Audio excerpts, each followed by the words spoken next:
Pemerintah memastikan tidak terdapat pasal anti kritik dalam Kitab Undang-Undang Hukum Pidana maupun Kitab Undang-Undang Hukum Acara Pidana yang terbaru.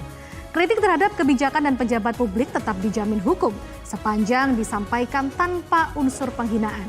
Penegasan ini disampaikan untuk merespon polemik publik pasca pemberlakuan aturan ini.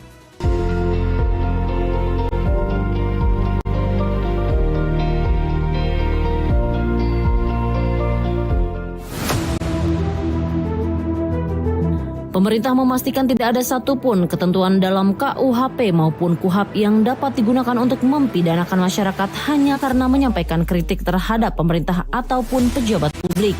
Kritik diposisikan sebagai bagian dari kehidupan demokrasi dan tidak menjadi objek kriminalisasi dalam sistem hukum nasional. Penjelasan ini disampaikan untuk meluruskan berbagai kesalahpahaman yang berkembang di tengah masyarakat seiring berlakunya KUHP dan KUHAP yang baru. Pemerintah memandang kritik sebagai hak konstitusional warga negara yang dijamin undang-undang dan menjadi elemen penting dalam pengawasan terhadap penyelenggaraan negara. Pemerintah juga menerangkan dalam KUHP baru memang terdapat pengaturan mengenai penghinaan terhadap lembaga negara.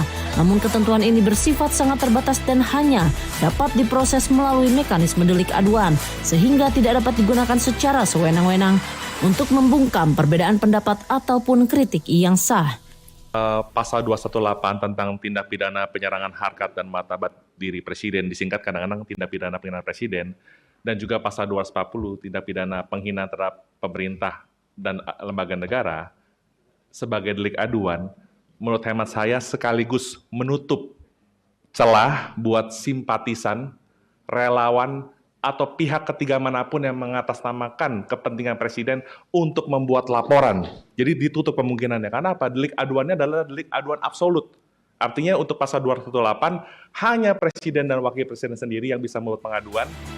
Lebih lanjut dijelaskan kritik terhadap kebijakan program maupun kinerja pemerintah tetap berada dalam koridor yang dilindungi hukum selama disampaikan tanpa unsur penghinaan, fitnah, dan serangan terhadap kehormatan pribadi.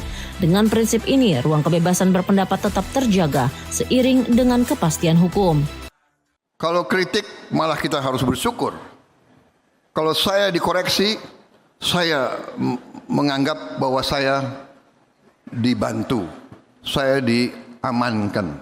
Kritik, koreksi adalah menyelamatkan. Jadi saya terima kasih.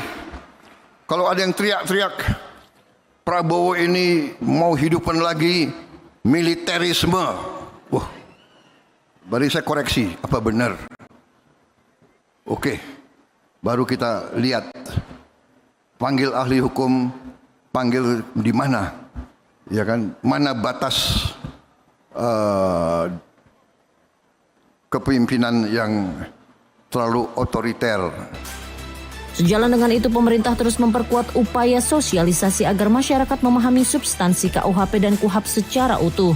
Langkah ini dilakukan untuk memastikan penerapan aturan baru tidak menimbulkan kekhawatiran sekaligus menjaga keseimbangan antara kebebasan berekspresi dan ketertiban hukum dalam kehidupan bermasyarakat.